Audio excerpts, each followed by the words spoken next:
আমরা সকাল থেকে এসবের জন্যই অপেক্ষা করছিলাম। আন্তঃস্কুল এবং আন্তঃকলেজ বিতর্ক প্রতিযোগিতায় এই পর্যায়ে আন্তঃস্কুল বিতর্ক প্রতিযোগিতার ফাইনাল অনুষ্ঠিত হতে যাচ্ছে। ইতিমধ্যে আমরা বিতর্কের বিষয় জেনেছি। আজকের বিতর্কের বিষয় নির্ধারিত হয়েছে এখন সময় রবীন্দ্রনাথের নয়, বিল গেটসের। বিতর্কের এই বিষয়ে পক্ষে অবস্থানকারী দল পুলিশ লাইন উচ্চ বিদ্যালয়, বিপক্ষে অবস্থানকারী দল নওয়াব ফয়জুল হাসান সরকারি বালিকা উচ্চ বিদ্যালয়। আমি দুটি দলকেই অভিনন্দন জানাচ্ছি।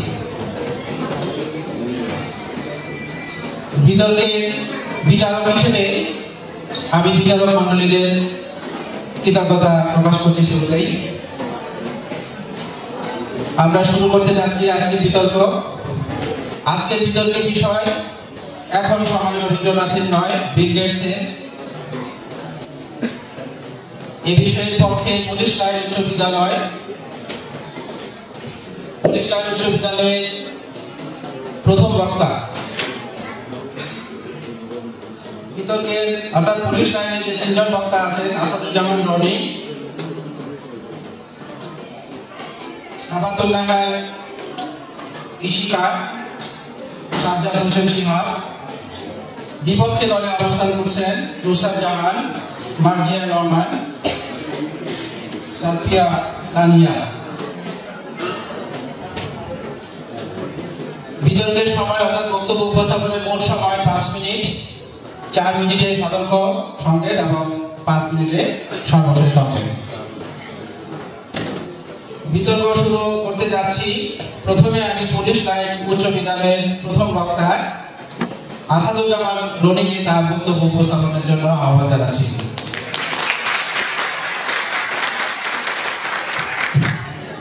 বর্তমান যুগ প্রযুক্তির যুগ, তাই প্রযুক্তিকে বাদ দিয়ে আজ আমাদের অস্তিত্ব যেন অকল্পনীয়। এই যে আমরা পড়ছি, লিখছি, এই যে লেখার কালি, কলম, কাগজ থেকে শুরু করে আমাদের দৈনন্দিন জীবনে সবকিছুতে রয়েছে প্রযুক্তির প্রভাব বিদ্যমান। প্রযুক্তির এই সর্বব্যাপী প্রভাবের পরিণতিতে আজ আমরা বলছি এখন সময় রবীন্দ্রনাথের নয়, বিল গেটসের। অর্থাৎ এখন সময় সাহিত্যের নয়, প্রযুক্তির।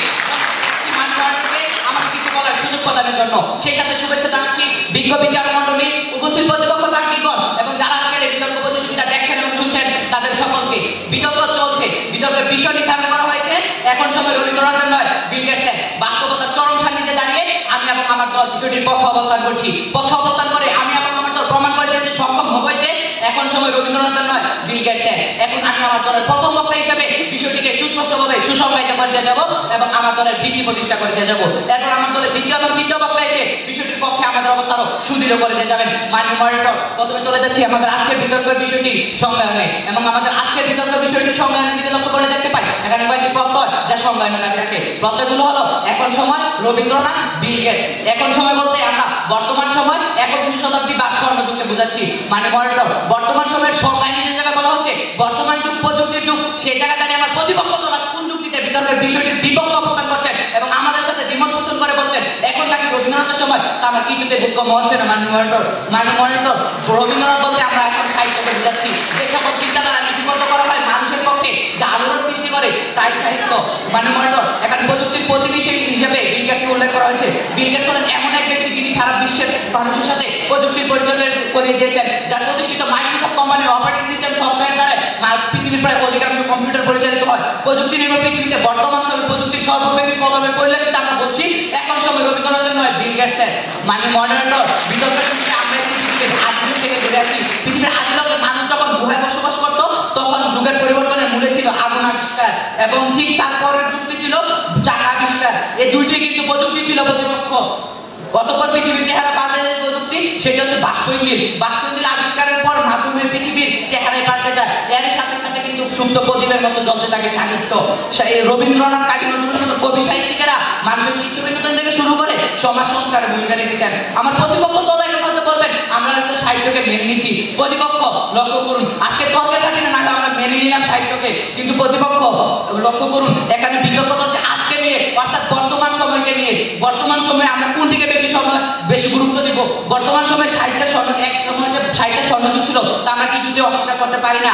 একটা সময় মানুষ ঠিকই সাহিত্য চর্চা করতো এবং সময়ের সাথে সেই যুগের সাথে চাল মিলে চলতেছিল। একটা সময় মানুষ চারটি নিয়ে রচনা লিখতো। সুকান্ত পথ শিশু ক্ষুধার্তকে উপলব্ধি করতে পেরে বলেছিল পূর্ণিমার চাঁদ যেন ঝলসানো রুটি, কিন্তু আজ মানুষ সেই চাঁদও অবর্জন করছে, মঙ্গল মানুষ অভিযান চালাচ্ছে। এখন প্রতিপক্ষের নিকট প্রশ্ন হচ্ছে, আপনি এভাবে কোন সাহিত্যের চর্চা বসবাস? আর মানুষ যদি আজও শুধুমাত্র সাহিত্য চর্চা নিয়ে বসবাস করতো তাহলে কি তারা পারতো? এই অসম্ভবকে সম্ভব করতে পারতো না প্রতিপক্ষ। আর এই বর্তমান পৃথিবীতে যত ধরনের সমস্যা উদ্ভব হচ্ছে সবগুলো সমাধানে কিন্তু প্রযুক্তির মাধ্যমে করা হচ্ছে। প্রতিপক্ষ আমার প্রতিপক্ষ দলের তিনজন বক্তার যদি প্রশ্ন করি, আপনাদের দৃষ্টিতে বর্তমান পৃথিবীতে কোন দেশগুলো সবচেয়ে বেশি শক্তিশালী, সবচেয়ে বেশি উন্নত, তাহলে আপনার উত্তরে নিশ্চয়ই আমেরিকা, চীন, জাপান, কোরিয়ার কথা বলবেন। আপনি কখনোই কেন্দ্রীয় দেশের কথা বলবেন না যেখানে পৃথিবীর প্রাচীনতম সাহিত্য বেসামুখ লেখা হয়েছিল। আপনি নিশ্চয়ই কোনো নেপালের কথা বলবেন না যেখানে চর্যাপদ আবিষ্কৃত হয়েছিল। আপনার যদি সাহিত্যের সময় হয়ে থাকে তাহলে আপনি নিজে কেন সর্বোচ্চ প্রযুক্তি নির্ভর দেশগুলোকে নিজের অনুকরণীয় দেশ মানেন? কেন সেই দেশগুলোকে অনুসরণ করে ডিজিটাল বাংলাদেশ গঠন করলেন? কেন স্মার্ট বাংলাদেশ গঠনে সেই দেশগুলোকে অনুসরণ করলেন যেগুলো অনুসরণ করেন? কেন আজ আপনারা সাহিত্যের সময় হয়ে থাকতে রবীন্দ্রনাথের জন্য তৈরি করার জন্য নতুন নতুন পদক্ষেপ নিচ্ছে না? প্রশ্ন হইল প্রতিপক্ষ দলের নিকট। আশা করি তারা যথাযথ উত্তর দিয়ে যাবেন। প্রতিপক্ষ লক্ষ্য করুন, আপনি যদি সাহিত্য চর্চা ছাড়া এক সপ্তাহ থাকেন তাহলে আপনার কোনো ক্ষতি হবে না, কিন্তু প্রতিপক্ষ আপনি যদি প্রযুক্তির ব্যবহার ছাড়া এক সপ্তাহ থাকেন তাহলে আপনি গোটা পৃথিবী থেকে বিচ্ছিন্ন হয়ে যাবেন। আপনার কাছে এখন প্রশ্ন হলো, কোন সাহিত্য দিয়ে আপনি এভাবে গোটা পৃথিবীর সাথে সংস্থাপন করতে পারবেন? প্রশ্ন হইল প্রতিপক্ষ দলের নিকট। আশা করি তারা যথাযথ উত্তর দিয়ে যাবেন। মানে মডারেটর, আমরা যদি উন্নত বিশ্বের দেশগুলোর দিকে তাকাই তাহলে কি দেখতে পাই? তাহলে দেখতে পাই যে তাদের সকল কার্যক্রম প্রযুক্তি নির্ভর। যেমন চীনে প্রযুক্তি ব্যবহার হার 67% এবং জাপানের 83%। তথ্যসূত্র উইকিপিডিয়া। চীন এমন একটি দেশ যেখানে প্রযুক্তি নির্ভর নতুন নতুন আবিষ্কার ঘটে চলেছে। প্রযুক্তিকে দৈনন্দিন জীবনে নানা ক্ষেত্রে ব্যবহার করে তারা একদিকে যেমন সময় বাঁচিয়েছে, অন্যদিকে দেশের অগ্রগতিও সাধন করছে। প্রযুক্তির ব্যবহার ব্যতীত কোনো দেশ সমৃদ্ধ চূড়া আরোহণ করতে পারে না। ঠিক সেই জায়গাটিতে আমাদের বাংলাদেশকে স্মার্ট বাংলাদেশ হিসেবে গঠন করতে যাচ্ছেন মাননীয় প্রধানমন্ত্রী। তার জ্বলন্ত উদাহরণ হলো গত 28শে ডিসেম্বর উদ্ভাবিত হওয়া মেট্রোরেল। সেই স্মার্ট বাংলাদেশ গঠনের বাংলাদেশের প্রযুক্তি ব্যবহার অনস্বীকার্য। আর তাই আমরা বলছি এখন সময় রবীন্দ্রনাথের নয়, বিল গেটসের। মানে মনিটর মানুষের মৌলিক চাহিদাগুলোর দিকে লক্ষ্য করুন। মানুষের মৌলিক চাহিদাগুলো হলো খাদ্য, বস্ত্র, বাসস্থান, চিকিৎসা, শিক্ষা, বস্ত্র। মানুষের এই মৌলিক চাহিদাগুলো 6টি সরাসরি প্রযুক্তি নির্ভর, একটি ছিল চিত্ত বিনোদন, অন্যটি প্রযুক্তি আংশিক সাহিত্য নির্ভর। মানুষের এই মৌলিক চাহিদাগুলো পূরণে প্রযুক্তির প্রভাব পরিণত। তাই আমরা বলছি এখন সময় রবীন্দ্রনাথ নয়, বিল গেটসের। ধন্যবাদ মাননীয় মনিটর, ধন্যবাদ সকলকে।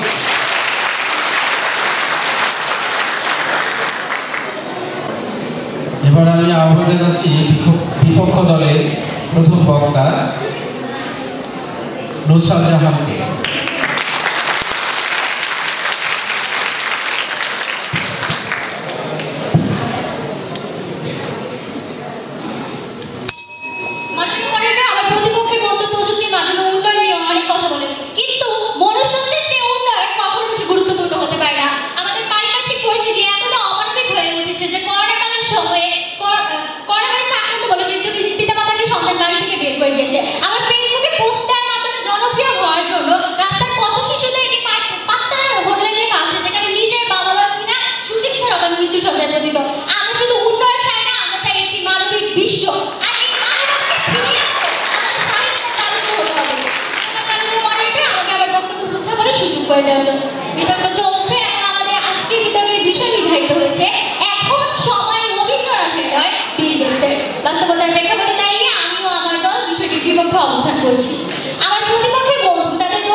মানদণ্ড 1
দিয়েছেন। এবং প্রমোদ চৌধুরী তার বই পড়া প্রবন্ধে মানুষকে মনুষ্যত্বের স্বাদ আস্বাদনের জন্য সাহিত্য চর্চার যে কোনো বিকল্প নেই সেই বিষয়টি প্রমাণ করে দিয়েছেন।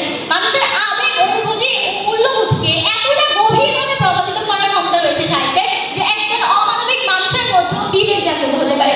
অর্থাৎ বর্তমান পৃথিবীতে একজন মানুষের সর্বাঙ্গীন মনুষ্যত্বের বিকাশ ঘটানোর একমাত্র হাতিয়ার সাহিত্য। কিভাবে একজন মানুষের মনুষ্যত্বের বিকাশ ঘটাচ্ছে, কিভাবে নৈতিক মূল্যবোধকে প্রভাবিত করছে, আশা করছি আমি উত্তর দিয়ে যাবেন। মাননীয় মডারেটর, সাহিত্য মানুষের চারিটি উৎকর্ষ সাধন করে সাহিত্য চর্চার মাধ্যমে আমাদের আত্ম উপলব্ধি তৈরি হয়। আমরা কাছে ভালো মন্ত্রীমত্ব আমাদের করণীয় সম্পর্কে ধারণা লাভ করতে পারি, যা প্রযুক্তির মাধ্যমে সম্ভব নয়। মাননীয় মডারেটর, সাহিত্য চর্চার মাধ্যমে মানসিক উৎকর্ষ সাধিত হবে এবং একটি সভ্যতার প্রকৃতার্থে বিকাশ ঘটবে। সকল মানুষের একটি সুন্দর জীবন ধারণ হবে। একে আমরা উন্নয়ন করছি, একে আমরা সফলতা করছি, যা শুধুমাত্র সাহিত্যের মাধ্যমে সম্ভব। মাননীয় মডারেটর, বর্তমানে শিশুরা কম্পিউটার গেমস ও ভিডিও দেখাতে চরমভাবে আসক্ত হয়ে পড়ছে, আর এই আসক্তি তাদের বিভিন্ন শারীরিক ক্ষতি করছে। কিন্তু তারা যদি এসব ডিভাইসের পরিবর্তে কৃষকের গল্প সহ ছোট ছোট লেখা, অন্যান্য গল্প যেখানে নৈতিকতার বিষয়গুলো সাবলীলভাবে বর্ণনা করা হয়েছে সেগুলো পড়ে, তাহলে তাদের মধ্যে ছোটবেলা থেকে নৈতিকতার বীজ বপন হবে, তাদের মনুষ্যত্ব বিকাশ করবে। সাহিত্য মানুষকে যুক্তিবাদী ও চিন্তাশীল করবে, তা আমাদের সৃজনশীল ও উদ্ভাবনী শক্তির বিকাশ ঘটায়। আর এই উদ্ভাবনী শক্তি ও সৃজনশীল শক্তিকে কাজে লাগিয়ে আবিষ্কৃত হয়েছে আজকের প্রযুক্তি। উদাহরণ হিসেবে আমি বলছি টেলিভিশনের কথা। প্রথমে লেখক জুলস ভার্ন টেলিভিশনের মতো একটি যন্ত্র সম্পর্কে তার একটি কাল্পনিক লেখনী প্রকাশ করেছিলেন এবং পরবর্তীতে তার এই ধারণাকে ব্যবহার করে বিভিন্ন বিজ্ঞানী টেলিভিশন আবিষ্কারের প্রচেষ্টা করেন আবিষ্কার করতে সক্ষম হন। আবার পাখির মতো মানুষের উড়তে পারার ধারণাকে প্রথমে সাহিত্যিকগণ তাদের রচনায় লিপিবদ্ধ করেছিলেন এবং পরবর্তীতে তার এই ধারণাকে কাজে লাগিয়ে আবিষ্কৃত হয়েছে উড়ান। লক্ষ্য করে মাননীয় মডারেটর, আমার প্রতিপক্ষের মধ্যে যে প্রযুক্তির এত উন্নয়ন নিয়ে গেলেন সেই প্রযুক্তিকে কিন্তু সাহিত্য ব্যবহার করে উদ্ভাবন করা হয়েছে। ধন্যবাদ বিপক্ষ দলের প্রথম বক্তা নুসরাত জাহানকে তার বক্তব্য উপস্থাপনের জন্য। আমি এবার পক্ষ দলের দ্বিতীয় বক্তা সাবাতুন নাহার ইশিকাকে তার বক্তব্য উপস্থাপনের জন্য আহ্বান জানাচ্ছি।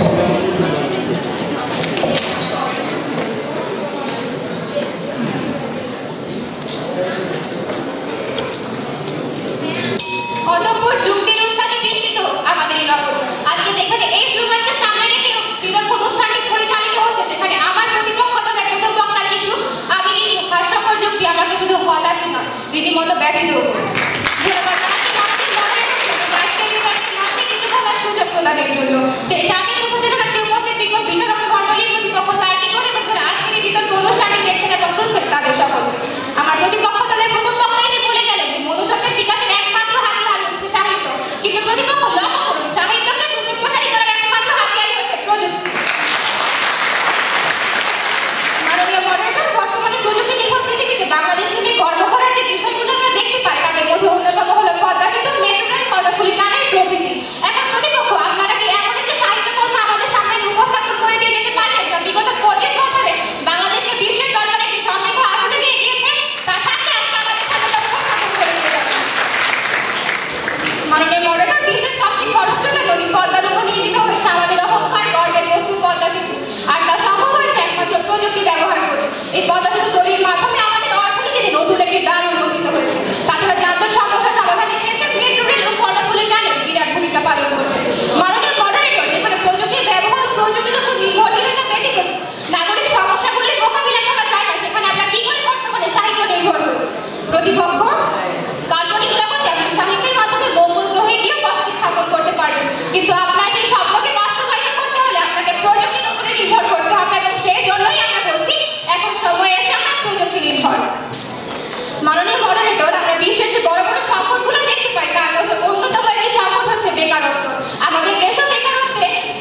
কিন্তু বর্তমানে চিকিৎসা ক্ষেত্রে উন্নত প্রযুক্তি ব্যবহারের ফলে পুরো দৃশ্যপটই পাল্টে গিয়েছে। বর্তমানে রোগ নির্ণয় থেকে ওষুধ নির্ধারণের কাজটুকু পর্যন্ত হয় প্রযুক্তির মাধ্যমে। বর্তমানে ক্যান্সারের মতো বড় ব্যাধির সাথে আমরা লড়াই করে বেঁচে থাকতে পারছি শুধুমাত্র এই প্রযুক্তি ব্যবহারের কারণে। আর তাছাড়া প্রতিনিয়ত মানবতার কল্যাণে চিকিৎসা ক্ষেত্রে নতুন নতুন আবিষ্কার চলছে যা আমাদের জীবনে আশীর্বাদ হিসেবে ধরা দিয়েছে। বর্তমানে প্রযুক্তির সহযোগিতা টেলিমেডিসিনের মাধ্যমে আমরা ঘরে বসে চিকিৎসকের পরামর্শ নিতে পারছি। মাননীয় মডারেটর করোনাকালীন সময় আমাদের পুরো চিকিৎসা ব্যবস্থা হয়ে পড়েছিল প্রযুক্তি নির্ভর, যা আমরা কোনোভাবেই অস্বীকার করতে পারি না। প্রতিপক্ষ সাহিত্য দ্বারা চিকিৎসা ক্ষেত্রে করোনাকালীন সময় আপনারা ঠিক কি অবদান রেখেছিলেন আশা করি তার কাছে উত্তরটি আমরা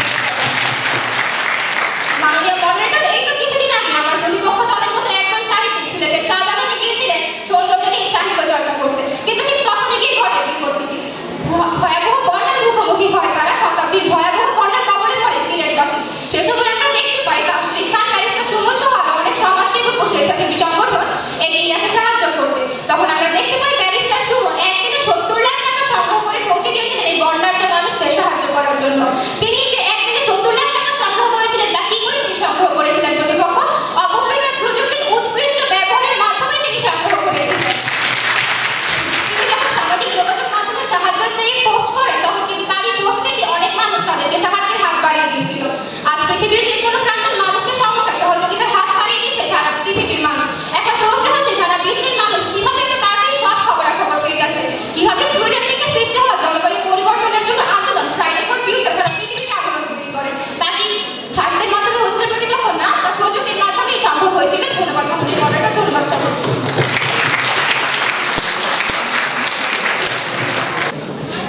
ধন্যবাদ পক্ষ দলের দ্বিতীয় বক্তা সাবাতুল্লাহ নিশিকাকে।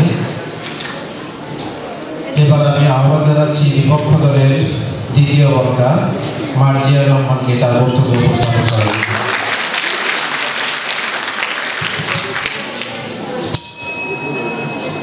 বিজ্ঞান দিয়েছে বেগ, কেড়ে নিয়েছে আগ। প্রযুক্তি আমাদের জীবনকে গতিময় করে তুলেও দিয়েছে আবেগহীন পৃথিবী। আর এই আবেগহীন পৃথিবীর আবেগহীন আজ আমাদের প্রয়োজন সাহিত্য। ধন্যবাদ মাননীয় মডারেটর আমাকে বক্তব্য উপস্থাপনের সুযোগ দেওয়ার জন্য। বিতর্ক চলছে এবং আমরা আজকের বিতর্কের বিষয় নির্ধারিত হয়েছে এখন সময় রবীন্দ্রনাথের নয় বিল গেটসের। বিষয়টির বিপক্ষে আমাদের সুজির অবস্থান। আমরা বলছি এখন সময় বিল গেটসের নয় বরং রবীন্দ্রনাথের, অর্থাৎ এখন সময়ের দাবি সাহিত্যের এবং বর্তমান সময় প্রযুক্তি যে আমাদের সবচেয়ে বেশি প্রয়োজন সাহিত্যের। আমাদের দ্বিতীয় মাপদণ্ডটি হলো সামাজিক সমস্যা নিরসনের সাহিত্য। ডিজিটাল বাংলাদেশের প্রত্যেকটি অঞ্চলে মোবাইল ফোন। গবেষণার দেশ হচ্ছে বর্তমানে অন্তত 64 জন প্রতিদিন গড়ে 4 ঘন্টা করে কোনো না কোনো প্রযুক্তি নির্ভর স্ক্রিনের সামনে সময় ব্যয় করে, যা ব্যক্তির শারীরিক ও মানসিক ক্ষতি সাধন করে। আজকে বিভিন্ন সামাজিক যোগাযোগ মাধ্যম যেমন ফেসবুক, ইউটিউব ইত্যাদি ব্যবহার করে একজন ব্যক্তি যতটা সচেতন হতে পারছে বা তার সমস্যা সমাধান করতে পারছে, তার চেয়েও ব্যক্তি বিভিন্ন অনৈতিক কাজে জড়িয়ে পড়ছে। লক্ষ্য করে মানে প্রত্যন্ত গ্রামাঞ্চলে প্রযুক্তি পৌঁছালো। আজকে একজন কৃষক কিন্তু ফেসবুকে একটা ভিডিও দেখে তার সমস্যা সমাধান করতে পারছে না, বরং বিভিন্ন শিক্ষণীয় নাটক বা উপন্যাস যা সকালে মঞ্চায়ন করা হলে তখন সে সরাসরি শিক্ষামূলক কাহিনী থেকে জ্ঞান অর্জন করতে পারছে এবং সচেতন হতে পারছে। রবীন্দ্রনাথের চেনাচর্চা করতে সমাজের প্রতি যৌতুক প্রথার মর্মান্তিক রূপ ফুটে উঠেছে এবং যৌতুকের বিরুদ্ধে নেতিবাচক দৃষ্টিভঙ্গি গড়ে তুলেছে। এরকম বিভিন্ন গল্প সাধারণ মানুষের জীবন ও চেতনাকে প্রভাবিত করেছে। বিখ্যাত কথা সাহিত্যিক সেলিনা হোসেন বলেছেন, মানুষের জন্মের পর মুহূর্ত থেকে মৃত্যু পর্যন্ত প্রতিটি মুহূর্তে জীবন নামক সাহিত্যের প্রতিটি পাতায় একটি কালো অক্ষর দিয়ে পূর্ণ করে। জীবনের অংশই হল সাহিত্য। সাহিত্য আবেগ পরস্পর সম্পর্কিত। লক্ষ্য করে 90-এর দশকে স্বনামধন্য লেখক হুমায়ুন আহমেদ রচিত কোথাও কেউ নেই নাটকের বাকির ভাই চরিত্রটি এর অন্যতম উদাহরণ। অনেক মানুষ বাকির ভাইয়ের ফাঁসি সেদিন মেনে নিতে পারেনি, দেশের বিভিন্ন স্থানে বাকির ভাইয়ের ফাঁসির বিরুদ্ধে মিছিল হয়েছিল। এরকম অনেক নাটক বা উপন্যাসের সাথে মানুষের হৃদয় স্পর্শ করেছে, যে ক্ষণিকের জন্য হলেও মানুষ নাটক ও বাস্তবতার মায়াজালে বন্দী হয়ে নিজের অজান্তেই চোখের জল ফেলেছে। সাহিত্যের যে ক্ষমতা আছে প্রযুক্তি তা ছিল না, নেই এবং ভবিষ্যতে হবে না। সাহিত্য মানুষের আবেগকে কতটা প্রভাবিত করতে পারলেন এমন ঘটনা ঘটে। আর অন্যদিকে প্রযুক্তি মানুষের আবেগকে প্রভাবিত করা তো দূরে থাক, বরং ভার্চুয়াল জগৎকে ব্যবহার করে সাহিত্য দেওয়ার চেষ্টা করে হারিয়ে যাচ্ছে আমাদের প্রকৃতি সাহিত্য, হারিয়ে যাচ্ছে সাহিত্যের আবেগ। 19 শতকে তদন্ত বেগমের মতো মহিষী নারীরা কাগজ কলমের মাধ্যমে তাদের প্রতিবাদের ভাষা তুলেছিলেন বিভিন্ন গ্রন্থে, যেমন অবরোধবাসিনী, রূপজ্বালার পদ্মরাগ ইত্যাদি। ফলশ্রুতিতে আজ আমাদের দেশে মেয়েদের লেখাপড়ার সুযোগ থেকে শুরু করে নারী ক্ষমতার জন্য নারী চাকরি সম্ভব হয়েছে। নারী চাকরির অগ্রগতি বেদগ্রন্থ সহস্র বিশিষ্ট ব্যক্তিবর্গের জীবনী সম্পর্কে আজ আমরা জানতে পারছি এই সাহিত্যের মাধ্যমে। নারী পুরুষের বৈষম্য দূরীকরণ সহ বিভিন্ন সামাজিক সমস্যা নিরসন করে একটি উন্নত সমাজ জীবন গঠনের অনুপ্রেরণা যোগায় সাহিত্য। আর অন্যদিকে বর্তমানে সকল সামাজিক অস্থিরতা বৃদ্ধিকারী ঘটনার পিছনেই রয়েছে প্রযুক্তি। মাননীয়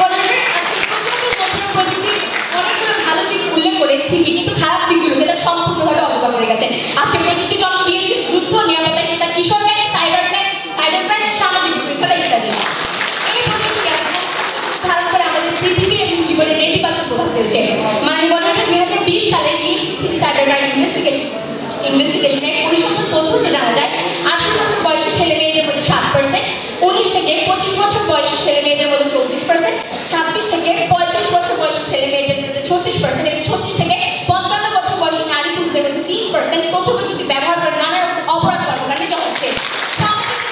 ব্যবহার করে কিভাবে তার দলগত দৃষ্টান্ত হচ্ছে। টিপু নাম্বার 7 বাসার কেলা মাস্টার এক ইত্যাদি নামে বিভিন্ন পর্যায় ভুয়া ও মিথ্যা তথ্য ছড়ানো থেকে শুরু করে ধর্মীয় উস্কানিমূলক পোস্ট ভাইরাল হয়ে সাম্প্রদায়িক দাঙ্গাও সৃষ্টি হচ্ছে, মানুষ হয়ে উঠছে নৃশংস এবং অমানবিক। প্রতিপক্ষের তৃতীয় বক্তার কাছে প্রশ্ন রেখে যাচ্ছি, আজকে প্রযুক্তির অসংখ্য খারাপ দিক থাকা সত্ত্বেও কেন সাহিত্য নয় বরং প্রযুক্তি এই সময়টাকে আসলে উত্তর দিয়ে যাবে। মানবতার লক্ষ্য করে মিনা রমনীষী কবিয়ানের যাত্রী ইত্যাদি নামের বিভিন্ন বৈজ্ঞানিক কর্মকাণ্ডীতে আমাদের ভবিষ্যৎ পৃথিবী নিয়ে বলা হয়েছে, বিভিন্ন পর্যায়ে রোবট নিয়ে বলা হয়েছে, যার সাদৃশ্য আমরা পাই আমাদের নতুন শিক্ষাক্রমের সব পাঠ্য বই জীবনী জীবিকা বই যে একটি অধ্যায়ের সাথে, যেখানে 2041 সালে ভবিষ্যৎ বাংলাদেশ নিয়ে বলা হয়েছে স্মার্ট বাংলাদেশে ঘরে ঘরে থাকবে রোবট। লক্ষ্য করুন আগামী পৃথিবী নিয়ে কিন্তু সর্বপ্রথম চিন্তা করেছে আমাদের সাহিত্যিকগণ। এছাড়াও আমাদের নতুন শিক্ষাক্রমে বাংলাদেশের সাহিত্যের প্রতি বিশেষভাবে গুরুত্ব আরোপ করা হয়েছে। শিক্ষার্থীদের নিজ সাহিত্যের প্রতি আগ্রহী করে তোলা এবং সৃজনশীলতা বিকাশের জন্য এই উদ্যোগ। বিজ্ঞান ও প্রযুক্তির ডিজিটাল যুগে সাহিত্যকে আঁকড়ে তুললে আমরা কখনোই ব্যর্থ হব না, অনুভূতি ও মূল্যবোধকে সামনে করে এগিয়ে যাবো। পরিশেষে আবার বলেছে এখন সময় সাহিত্যের অর্থাৎ বিজ্ঞান বা প্রযুক্তি নয় বরং রবীন্দ্রনাথের। এখন আমাদের প্রযুক্তির সবচেয়ে বেশি প্রয়োজন সাহিত্যের। ধন্যবাদ। এবার আমি আহ্বান জানাচ্ছি পক্ষ দলের দলনেতা সাজ্জাদ হোসেন সিহাবকে তার বক্তব্য উপস্থাপন করার জন্য।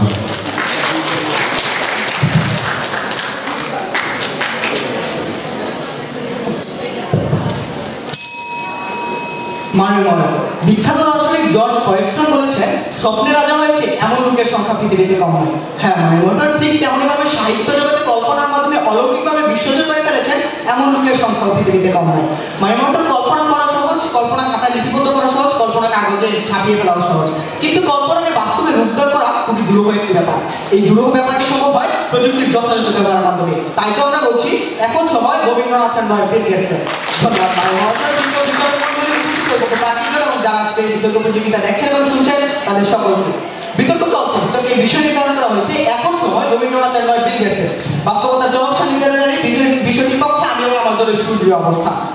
মাননীয় মডারেটর, আমরা কোনো প্রাগৈতিহাসিক যুগে বসবাস করছি না, আমরা ডাইনোসরের যুগে বসবাস করছি না, আমরা আদিম সভ্যতার যুগে বসবাস করছি না, আমরা এমন একটি যুগে বসবাস করছি যে যুগ ডিজিটাল ডিভাইস ছাড়া নিশ্চল, যে যুগ স্মার্ট পদ্ধতি ছাড়া অন্ধকার। আমরা এমন একটি সময় দাঁড়িয়ে কথা বলছি যে সময়টিতে রবীন্দ্রনাথের সাহিত্য বিজ্ঞানের প্রযুক্তির মধ্যে আবদ্ধ হয়ে গিয়েছে।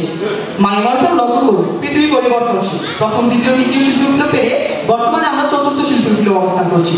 চতুর্থ শিল্প বিপ্লবের এই উৎকর্ষের যুগে এসে পৃথিবীর প্রায় প্রতিটি শাখায় রয়েছে প্রযুক্তির ছোঁয়া। এখন আমরা সবাই একটি গ্রামের মধ্যে অবস্থান করছি, এমন একটি পর্যায়ে চলে এসেছি যেটিকে বলা হচ্ছে গ্লোবাল ভিলেজ। মাননীয় যেখানে আজ আমরা পুরো বিশ্বকে আমাদের হাতের মুঠো নিয়ে আসার পরিকল্পনা করছি, সেই জায়গায় সময় প্রতিপক্ষের দেওয়া হাস্যকর যুক্তিগুলো নিতান্তই উপভোগ্য ছিল। মাননীয় লক্ষ্য করুন, ডিজিটাল বাংলাদেশ পেরিয়ে বর্তমানে আমরা স্মার্ট বাংলাদেশ গড়ার জন্য কাজ করে যাচ্ছি। এক্ষেত্রে বাংলাদেশ সরকার 2041 সালের মধ্যে স্মার্ট বাংলাদেশ গঠনের লক্ষ্যমাত্রা নির্ধারণ করেছে। মাননীয় এই স্বপ্ন বাস্তবায়নে বাংলাদেশ সরকার 4টি বিষয়কে স্মার্ট বাংলাদেশ গঠনের মূল ভিত্তি হিসেবে ধরে নিয়েছে। 1 smart citizen, 2 smart economy, 3 smart government এবং 4 স্মার্ট সোসাইটি। মাননীয় প্রথমত যে ভিত্তিটিকে সবচেয়ে বেশি গুরুত্ব আরোপ করা হয়েছে সেটি হলো স্মার্ট সিটিজেন। স্মার্ট সিটিজেন বলতে দেশের সব নাগরিককে প্রযুক্তি নির্ভর হওয়ার কথা বোঝানো হয়েছে। মাননীয় দ্বিতীয় যে ভিত্তিটি ছিল সেটি হলো স্মার্ট ইকোনমি, অর্থাৎ দেশে বাংলাদেশের যে অর্থনীতি ব্যবস্থা প্রচলিত সেই অর্থনীতি ব্যবস্থা সম্পূর্ণভাবে প্রযুক্তি নির্ভর এবং অত্যাধুনিক। মাননীয় তৃতীয় যে ভিত্তিটি ছিল সেটি হলো স্মার্ট গভর্নমেন্ট, অর্থাৎ বাংলাদেশ সরকারের সকল কাজে থাকবে সর্বাধুনিক প্রযুক্তির ব্যবহার এবং বাংলাদেশ সরকারের সকল আইন পদক্ষেপ প্রযুক্তির মাধ্যমে খুব সহজে তা সাধারণ মানুষ জানতে পারবে। মাননীয় চতুর্থত যে বিষয়টি গুরুত্ব করা হয়েছে সেটি হলো স্মার্ট সোসাইটি। স্মার্ট সোসাইটি বলতে এমন এক সমাজ গঠনের কথা বলা হয়েছে যে সমাজের সকল মানুষ এবং সমাজের সকল কর্মকাণ্ড সাধিত হবে প্রযুক্তির যথাযথ ব্যবহারের মাধ্যমে। মাননীয় লক্ষ্য করুন, যেখানে আজ আমরা পুরো বাংলাদেশকে বলতে যে আধুনিক প্রযুক্তি নির্ভর স্বপ্ন, আমাদের স্বপ্ন যেখানে 2041 সালের মধ্যে স্মার্ট বাংলাদেশ গঠন, ঠিক সেই জায়গায় দাঁড়িয়ে আমরা বলছি এখন সময় রবীন্দ্রনাথের নয় বিল গেটসের। মাননীয় লক্ষ্য, বর্তমান যুগ বিজ্ঞানের যুগ। 21 শতাব্দীর এই সময়টিতে এসে প্রযুক্তির ব্যবহার আমাদের দৈনন্দিন জীবনকে সহজ থেকে সহজতর করে তুলছে। 20 শতাব্দীতে যেটি কল্পনাতে ছিল 21 শতাব্দীতে এসে সেটিকে আমরা বাস্তবে দেখতে পাচ্ছি। বিজ্ঞান প্রযুক্তির নানা আবিষ্কারের পরিস্থিতিতে আমরা এখন স্বপ্ন দেখছি কিভাবে চাঁদে যাওয়া যায়, কিভাবে মঙ্গলে গিয়ে সেখানে বসতি স্থাপন করা যায়। মাননীয় সেই স্বপ্নকে বাস্তবে রূপ দিতে আর বেশি দিন বাকি নেই। ইতিমধ্যে সেই 4 নম্বর অভিযানের জন্য নানা রকেট আবিষ্কৃত হয়ে গেছে এবং সেই সব রকেট দ্বারা একদিন মানুষ জয় করবে তাদের স্বপ্নকে। মাইন্ড লক্ষ্য করুন, যেখানে আজ আমরা পরিকল্পনা করছি কিভাবে চাঁদে কিংবা মঙ্গলে যাওয়া যায় সেটা নিয়ে, সেখানে আমার প্রতিপক্ষ হাজির হয়েছে এক বস্তা সাহিত্য নিয়ে। আবার বলছেন এখন সেই সাহিত্যের সময়। মাইন্ডের এখন প্রতিপক্ষের কাছে প্রশ্ন হচ্ছে তাদের কি এমন কোনো সাহিত্য আছে যেটি অর্জন করলে আমরা উড়ে কিংবা চাঁদ কিংবা মঙ্গলে চলে যেতে পারবো? না, মাইন্ড এমন তো রূপকথার গল্প শোনা গেলেও বাস্তবতা প্রযুক্তি ছাড়া কখনো সম্ভব নয়। তাই তো আমরা বলছি এখন সময় রবীন্দ্রনাথের নয়, বিল গেটসের। মাইন্ড লক্ষ্য করুন, করোনাকালীন সময়ে যখন আমরা সবাই ঘরবন্দি ছিলাম, যখন আমাদের বাহিরের কারোর সাথে সরাসরি যোগাযোগের ব্যবস্থা ছিল না, সারা বিশ্ব যখন থমকে গিয়েছিল, ঠিক সেই সময়টা যদি আমরা লক্ষ্য করি তাহলে দেখতে পাবো তখন ঠিক এই প্রযুক্তি আমাদের জন্য আশীর্বাদ হয়ে দাঁড়া দিয়েছিল। এই প্রযুক্তি যথাযথ ব্যবহার করে আমরা সবাই একই স্ক্রিনে লিপ্ত হতে পেরেছিলাম এবং মাইন্ড লক্ষ্য করুন এই অতিমারি করোনার টিকাও কিন্তু আবিষ্কৃত হয়েছিল প্রযুক্তির যথাযথ ব্যবহার করে। এই টিকা ব্যবহার করে মানবমাত্র বর্তমানে আমরা এই বিশ্ব অতিমারি করোনা সংকট মোকাবেলা করতে পারছি। সেই সময়ে আমরা এখন আবার স্বাভাবিক জীবনে ফিরে আসতে পেরেছি। মানবমাত্র লক্ষ্য করুন এই প্রযুক্তির যথাযথ এবং যুগোপযোগী ব্যবহারের কারণে কিন্তু আমরা শতাব্দীর সবচেয়ে বড় সংকটকে খুব সহজে মোকাবেলা করতে পারছি। এখন প্রতিপক্ষ দলের দ্বিতীয় বক্তার কাছে প্রশ্ন যে তাদেরকে এমন কোনো সাহিত্য আছে যে সাহিত্য তারা বৈশ্বিক সংকট মোকাবেলা করতে পারবে, থাকলে তা উল্লেখ করে দিয়ে যাবেন। মাইন্ড লক্ষ্য করেন এই করোনাকালীন সময়ে কিন্তু উল্লেখযোগ্য হারে বেড়েছে প্রযুক্তির ব্যবহার। মাইন্ড বিশ্বের দ্বিতীয় শ্রেণীর দেশ তানজানিয়া। অতিমারি করোনার আগে দেশটিতে ইন্টারনেট ব্যবহারের সংখ্যা ছিল 1,50,00,000। তবে এই করোনাকালীন সময়ে তারা এতটাই প্রযুক্তি নির্ভর হয়েছে যে বর্তমানে তানজানিয়া ইন্টারনেট ব্যবহারের সংখ্যা বেড়েছে প্রায় 93%। মাইন্ড শুধু তানজানিয়া নয়, পৃথিবীর এমন অনেক দেশেই তাদের প্রতিটি নাগরিক যেখানে পৃথিবীর চরম সংকটকালেও প্রযুক্তিকে আশীর্বাদ হিসেবে ধরে নিয়েছে, সে জায়গায় এসে প্রতিপক্ষ দেওয়া যুক্তিগুলো শুধু হাস্যকরী শোনাবে। মাইন্ড প্রতিপক্ষ দেওয়ার প্রথম বক্তে এসে বিভিন্ন যুদ্ধ কিংবা দাঙ্গার কথা বলে গেলেন এবং বলে গেলেন যে মরণাস্ত্র ব্যবহারের কথা। মাইন্ড লক্ষ্য করুন যে কোনো আবিষ্কারে কিন্তু ভালো এবং খারাপ দিক দুটি থাকবে। এখন মাইন্ড যদি এত গুণকে তারা নিজেদের প্রতিরক্ষার জন্য ব্যবহার না করে মানুষকে মৃত্যুর কাছে ব্যবহার করে, সে জায়গায় তো তাদের মানসিকতাই গাই হয়। অর্থাৎ আর সেই জায়গায় প্রতিপক্ষ যদি আমাদের সাথে একমত পোষণ না করে তাহলে তাদের উদ্দেশ্যে বলতেই হয় সত্যকে জিনিস সত্যকে বুঝি স্বীকার না করি তর্কের খাতিরে মিথ্যার আচলে জায়গাটি মতো। ধন্যবাদ মাইন্ড। ধন্যবাদ।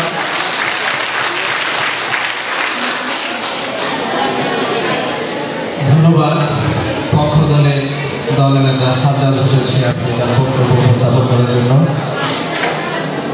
এবার আমি আহ্বান জানাচ্ছি বিপক্ষ দলের দলনেতা সাফিয়া তানহিয়াকে তার বক্তব্য উপস্থাপন করার জন্য।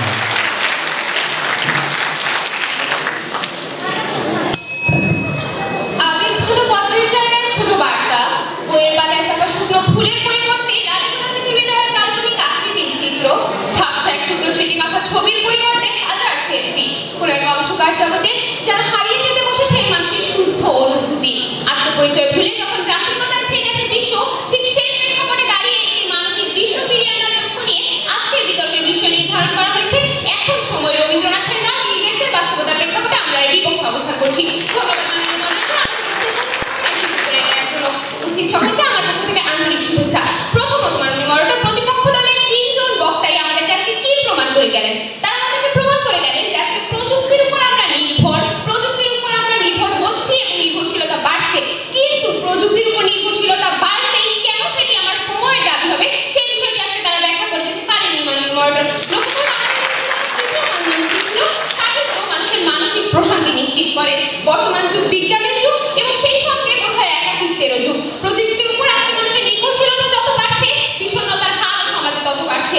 লক্ষ্য করুন মাননীয় মডারেটর, বিশ্ব স্বাস্থ্য সংস্থার একটি গবেষণায় দেখা যায় 2030 সালের মধ্যে বিষণ্ণতা তথা ডিপ্রেশন একটি মহামারীর আকার ধারণ করবে। সেই মহামারী থেকে কিভাবে আমরা প্রযুক্তি আমাদের উদ্ধার করবে আমার প্রশ্ন।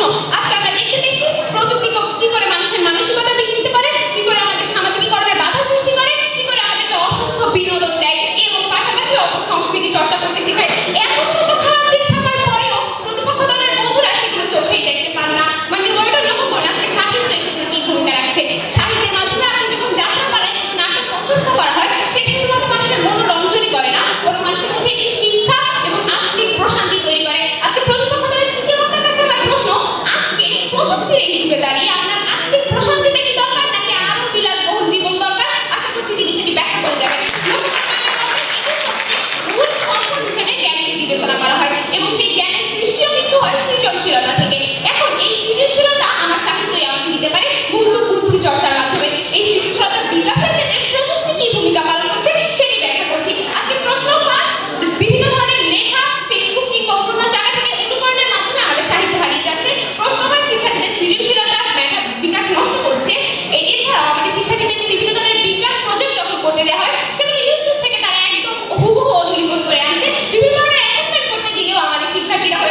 প্রযুক্তি নির্ভর, যা আজকে আমার সৃজনশীলতা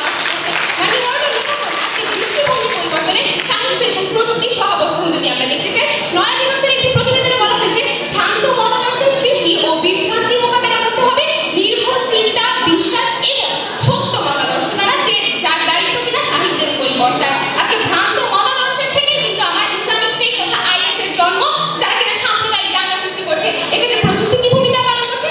সেই দাঙ্গাগুলো কিভাবে ছড়িয়ে দেওয়া যায়, সেই দাঙ্গা কিভাবে হত্যাযোগ্য আরো তৎপর করা যায়, সেই ভূমিকাটি আজকে প্রযুক্তি। কিন্তু মুক্ত বুদ্ধি চর্চা করতে শেখাচ্ছে এবং আমার দলের প্রথম বক্তা ব্যাখ্যা করে দিয়েছেন যে সাহিত্য আমার সুস্থ জীবনধারা নিশ্চিত করতে পারছে। লক্ষ্য করে আজকে প্রতিপক্ষ দলের প্রথম বক্তা বলে গেলেন যে পৃথিবীর সাথে কি করে আমরা সাহিত্যের মাধ্যমে সংযুক্ত হবো। আজকে আপনি যে মোবাইল ফোনে সংযুক্ত থাকা বলছেন, সেটাকে আমাদের রবি ঠাকুর কিন্তু সংযুক্ত থাকা বলেননি। মাননীয় মডারেটর, লক্ষ্য করুন রবীন্দ্রনাথ ঠাকুর বলেছিলেন যে দেশে সাহিত্যের অভাব, সে দেশের লোক পরস্পর সজীব বন্ধনে আবদ্ধ নয়, তারা বিস্তৃত অর্থাৎ যান্ত্রিকতার এই দাঁড়িয়ে আমরা কখনোই মোবাইল ফোনের চ্যাটিংকে যোগাযোগে আবদ্ধ থাকা বলছি না। মাননীয় মডারেটর, তিনি আরো বলে দিয়েছিলেন যে সাহিত্য ছাড়া এক সপ্তাহ থাকতে পারবেন। আপনি সাহিত্য যখন মনুষ্যত্বের অপর নাম, তখন তিনি মানবিকতা ছাড়া এক সপ্তাহ থাকতে চেয়েছেন একজন মানুষ হয়ে। দ্বিতীয় বক্তা এসে বন্যার কবলিত মানুষদের জন্য 70 লক্ষ টাকা সাহায্য পাঠানোর কথা বলে গেছেন। তার বক্তব্য শুনে আপনার মনে হতে পারে যে আমি ফেসবুকে পোস্ট করলাম, মানুষ 70 লক্ষ টাকা পাঠিয়ে দিল, কিন্তু মাননীয় মডারেটর সেখানে মূল কথা ছিল মানবিকতা। এই মানবিকতা এসে আমার সাহিত্য থেকে সেটা তিনি সম্পূর্ণ অস্বীকার করে গেলেন। ঘুরে ঘুরে চালিয়ে যাওয়ার স্বপ্ন দেখে কি করে চালিয়ে যাওয়া সম্ভব হবে, সেটি কোন সাহিত্য আসলে দেখে যাবে। আমার দলের প্রথম বক্তা ইতিমধ্যে দেখিয়ে গিয়েছেন জুলস ভার্নের লেখা কিন্তু স্বপ্ন থেকেই আপনার টেলিভিশন আজকে আবিষ্কৃত হয়েছে এবং মানুষের যে রকেট প্লেন উড়োজাহাজ, সেটি কিন্তু পাখির মতো উঠতে যাওয়ার কল্পনা যেটি সাহিত্যিকরা লিপিবদ্ধ করে গিয়েছেন, সেটি থেকে এসেছে। সাহিত্য আমার মধ্যে দেশপ্রেম জাগ্রত করতে পারে কি করে? আমি যখন আদর্শ ব্যক্তিত্ব বঙ্গবন্ধু শেখ মুজিবুর রহমানের আত্মজীবনী পড়বো, ঠিক সেই মুহূর্তেই কিন্তু আমার মধ্যে দেশপ্রেম জাগ্রত হবে। যে দেশপ্রেমের আজকে বড়ই অভাব আমাদের দেশে। আমাদের দেশের উন্নয়নের মূলে সবচেয়ে বড় বাধা হলো দুর্নীতি। যে দুর্নীতির মূল কথা হলো মূল্যবোধের অভাব এবং দেশপ্রেমের অভাব। এই মূল্যবোধ এবং এই দেশপ্রেম দুটোই কিন্তু আমার সাহিত্য নিশ্চিত করতে পারে। সবকিছু আমরা চাই না বইমেলায় গিয়ে সেই বইয়ের ছবি করে ফেসবুকে পোস্ট দেওয়া পর্যন্ত সীমাবদ্ধ থাকুক। আমরা চাই সেই বইয়ের সুবাস দিতে, আমরা চাই সেই জ্ঞানের আলো সকলের মাঝে ছড়িয়ে দিতে। ধন্যবাদ।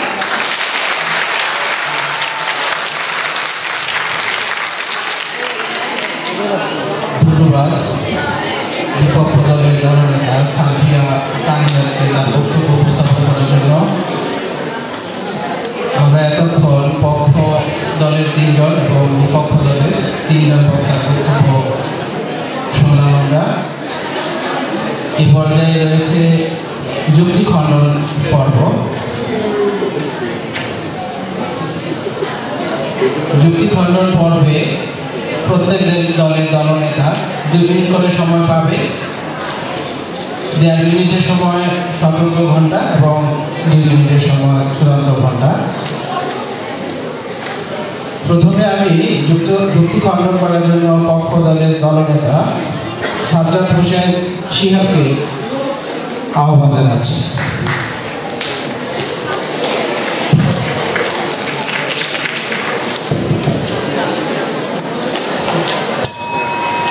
আমার প্রতিপক্ষ দলের 3 জন বক্তাই আজ বুকার স্বর্গে বসবাস করছে, তাই তারা আজ ডিজিটাল বাংলাদেশে দাঁড়িয়ে তারা বারবার সাহিত্যের সময় বলে যাচ্ছে। মাইমন্টন লক্ষ্য করুন প্রতিপক্ষ দলের প্রথম বক্তা এসে বিভিন্ন বলে গেলেন যে তারা নাকি মানবিক বিশ্ব চায়। মাইমন্টন লক্ষ্য করুন যেখানে আজ আমরা ফেসবুকে পোস্টের মাধ্যমে খুব সহজে 70 লক্ষ টাকা জোগাড় করে নিতে পারছি। মাইমন্টন লক্ষ্য করুন আজকে আমরা ফেসবুকে পোস্ট আমরা প্রযুক্তি ব্যবহার করে ফেসবুকে পোস্ট দেওয়ার মাধ্যমে কিন্তু আমরা 70 লক্ষ টাকা বন্যা আক্রান্ত মানুষদের কাছে পৌঁছে দিতে পেরেছিলাম। মাইমন্টন লক্ষ্য করুন এই বিশ্বায়নের যুগে এসে তারা যখন মানবিক বিশ্বের কথা বলবে, তারা যখন বলবে তারা নাকি সাহিত্যের ধারা মানবিক বিশ্ব চায়, সেটা শুধু হাস্য করে শোনাবে। মাইমন্টন লক্ষ্য করুন তারা বারবার ডিজিটাল বাংলাদেশে এসে তারা বললেন যে তারা নাকি সাহিত্য চায়, তারা বারবার একই বৃত্তে ঘুরপাক খাচ্ছেন এবং মাইমন্টন তারা বলে গেলেন কিশোর গ্যাং সাইবার ক্রাইমের কথা। মাইমন্টন তারা প্রযুক্তির অপব্যবহারের কথা বলে গেলেন। মাইমন্টন প্রযুক্তির অপব্যবহার তো তখনই হবে যখন তার মানসিকতা সমস্যা হবে। মাইমন্টন সে মানসিকভাবে অসুস্থ থেকে প্রযুক্তির অপব্যবহার করবে। মাইমন্টন লক্ষ্য করুন তারা বারবার বিষণ্ণতা কথা বলা যাচ্ছে যে প্রযুক্তি ব্যবহার করে নাকি সাধারণ মানুষ ভীষণ হচ্ছে। আর মাইমন্টন ভীষণ হচ্ছে যখন সে প্রযুক্তির অপব্যবহার করছে এবং প্রযুক্তির অতিমাত্রায় ব্যবহার করছে। মাইমন্টন আমরা কিন্তু সে কথা বলছি না, আমরা বলছি বর্তমান সময়ে প্রযুক্তির ব্যবহার কথা, যেটি বিল গেটস করে দেখছে। বিল গেটস কিন্তু প্রযুক্তির অপব্যবহারের কথা বলে না, বিল গেটস প্রযুক্তির মাইক্রোসফট ওয়ার্ডের মাধ্যমে প্রযুক্তির যে দিকটি উল্লেখ করে দিয়েছেন সেই দিকটির কথা আমরা বলছি। মাইমন্টন তারা বলছেন যে বইয়ের কথা, যে সাহিত্য তারা চর্চা করেন, মাইমন্টন যে সাহিত্য চর্চা করেন সেই বই থেকে প্রযুক্তির সর্বত্র, সেই বইয়ের সর্বত্র এসে প্রযুক্তির ছোঁয়া। প্রযুক্তি যেখানে বইয়ের ছাপাখানা বইয়ের একবার বই লেখা থেকে শুরু করে বই পাঠকের হাত পর্যন্ত পৌঁছানো পর্যন্ত যেখানে প্রযুক্তি ছোঁয়া রয়েছে, সে জায়গায় এসে তাদের সাহিত্য চর্চায় প্রযুক্তির ভূমিকা নেই বলাটা শুধুমাত্র হাস্য করে শোনাবে। মাইমন্টন লক্ষ্য করুন, তারা বলছেন যে প্রযুক্তি আসক্তির কথা। হ্যাঁ, মাইমন্টন প্রযুক্তি আসক্তি হতে পারে যদি সে নির্ধারিত নিয়ম না মেনে বারবার সে অতিরিক্ত মাথা ব্যবহার করে। তবে মাইমন্টন লক্ষ্য করুন, তারা বলছেন সংস্কৃতি বিনষ্ট হচ্ছে, সংস্কৃতি বিনষ্ট হবে তখন যখন তার সংস্কৃতির প্রতি শ্রদ্ধাবোধ না থাকে। তাহলে তো আপনাকে সাহিত্যের মাধ্যমে তার মধ্যে শ্রদ্ধাবোধ জানিয়ে দেবেন না, মাইমন্টন সেটা সম্ভব নয়। তাই তো বলছি এখন সবাই রবীন্দ্রনাথের নয়, বিল গেটসের। ধন্যবাদ মাইমন্টন।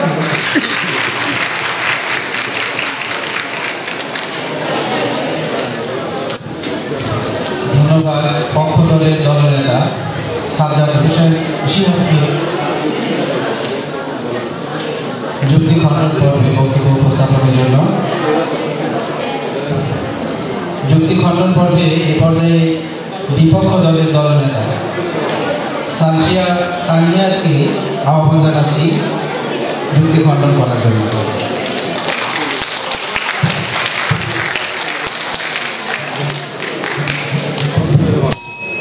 ধন্যবাদ মাননীয় সভাপতি আমাকে আবারও সুযোগ প্রদানের জন্য।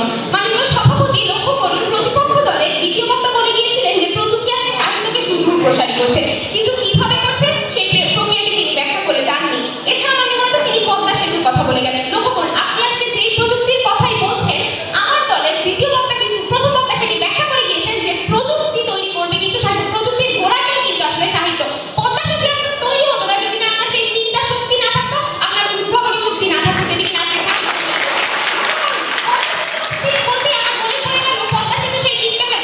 ভিডিওটির কথা, যেখানে কিনা মানুষের মানসিকতা প্রযুক্তি কতটা বিকৃত করতে পারে সেই পরিচয় আমরা দেখতে পেয়েছি। আজকে আমরা প্রতিপক্ষ দলের তৃতীয় পক্ষে আবারও সেই 70 লক্ষ টাকার প্রসঙ্গ তুলে আনলেন। মাননীয় তার কাছে বলতে চাই, আপনার কাছে ফেসবুক আছে কিন্তু আপনার মধ্যে মানবিকতা নেই। আপনাদের সেই 70 লক্ষ টাকাকে ফেসবুক দিবে কিনা সেটা কিন্তু আজকে তিনি সম্পূর্ণ অবহেলা করে গেলেন। লক্ষ্য করুন, আজকে আমার দেশে বেকারত্ব রয়েছে। কেন আমার দেশে আজকে বেকারত্ব রয়েছে? কারণ আমার দেশে শিক্ষার্থী আজকে শিক্ষা গ্রহণ করতে পারছে না, বাস্তব জ্ঞান গ্রহণ করতে পারছে না, সে তার সৃজনশীলতা হারিয়ে ফেলছে। চিন্তাভাবনা থেকে যেই যখন আপনি ফোন কিংবা কম্পিউটারের স্ক্রিনে ডুবে যান, তখন কিন্তু আপনার বেকারত্ব বাড়াটাই অত্যন্ত স্বাভাবিক। আজকে প্রযুক্তির উপর নির্ভরশীলতা বাড়ছে, পাশাপাশি আমার বেকারত্ব বাড়ছে। লক্ষ্য করুন মাননীয় আজকে আমার দ্বিতীয়ত আরো বলে গিয়েছিলেন যে শিক্ষা ক্ষেত্র, চিকিৎসা ক্ষেত্র, অর্থনৈতিক ক্ষেত্র বিভিন্ন জায়গায় প্রযুক্তির ব্যবহার হচ্ছে। তাহলে তার উদ্দেশ্যে আমার প্রশ্ন যে আজকে প্রযুক্তির এত ব্যবহার থাকার পরে আপনি কেন আরো উন্নয়ন চাচ্ছেন? আপনি আসলে আরো উন্নয়ন নিয়ে কি করবেন যখন আপনার মনুষ্যত্ব বোধ হারিয়ে যাচ্ছে? মানে আপনাদের কাছে বলতে চাই যে আমাদের করে যাওয়া একটি প্রশ্নের যথাযথ উত্তর আমরা প্রতিপক্ষ দলের বন্ধুদের কাছ থেকে পাইনি। লক্ষ্য করুন, যে ছাপাখানার মাধ্যমে আমার সাথে অর্থাৎ তার কথা শুনে আমার মনে হলো যে আমি একটি ছাপাখানা প্রতিষ্ঠা করে রেখেছি, এর ভেতর থেকে আমার সাহিত্য বের হয়ে আসবে যদি আমার মধ্যে মস্তিষ্কে চিন্তা না থাকে। আজকে আমরা মস্তিষ্কবিহীন একটি সরকারের রূপ যেটি সম্পূর্ণই মূল্যহীন। অতএব মাননীয় সবশেষে আবারও বলতে চাই, এখন সময় রবীন্দ্রনাথের তথা সাহিত্যের, কখনোই বিল গেটস তথা প্রযুক্তি নয়।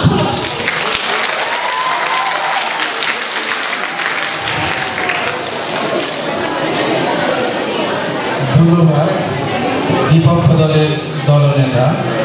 জোরে করতালি চাচ্ছি সবার জন্য, সবাইকে অভিনন্দন জানাচ্ছি। ইতিমধ্যে আমরা স্কুল পর্যায়ে ফাইনাল বিতর্ক শেষ করেছি, ফলাফল প্রস্তুত হচ্ছে। কিছুক্ষণ পরেই হয়তো আমরা ফলাফল পেয়ে যাব। একটি প্রাণবন্ত বিতর্ক আমরা উপভোগ করেছি। পক্ষ এবং বিপক্ষ উভয় দল চমৎকারভাবে তাদের যুক্তি উপস্থাপন করেছে। আজকের বিতর্কের বিষয়টাও ছিল চমৎকার। এখন সময় রবীন্দ্রনাথের নয়, বিল গেটসের। সুধীমণ্ডলী, এই পর্যায়ে স্কুল পর্বের বিতর্কের সমাপ্তি ঘোষণা করছি। কিছুক্ষণ পরে আমাদের কলেজ পর্যায়ের ফাইনাল বিতর্ক অনুষ্ঠিত হতে যাচ্ছে। সবাইকে সেই বিতর্ক উপভোগ করার জন্য আহ্বান জানাচ্ছি। আমি স্কুল পর্যায়ের ফল ঘোষণা করছি। আমি প্রথম চ্যাম্পিয়নের নামে ঘোষণা করি নওয়াব ফজল।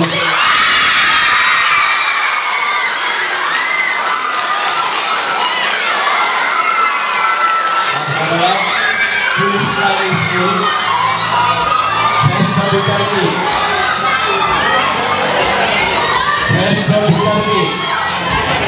সালফিয়া তাহমিয়া।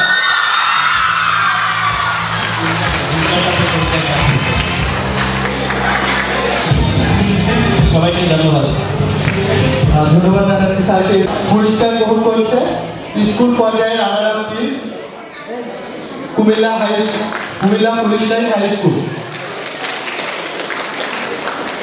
পরবর্তীতে আমি আন্তঃ স্কুল বিতর্ক প্রতিযোগিতা চ্যাম্পিয়ন টিম নবাব ফয়জুল হাসান বালিকা উচ্চ বিদ্যালয়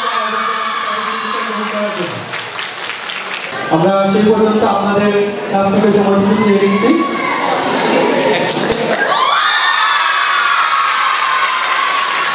পুরস্কার গ্রহণ করছে স্কুল পর্যায়ে চ্যাম্পিয়ন টিম নবাব ফয়জুল হাসান বালিকা উচ্চ বিদ্যালয়।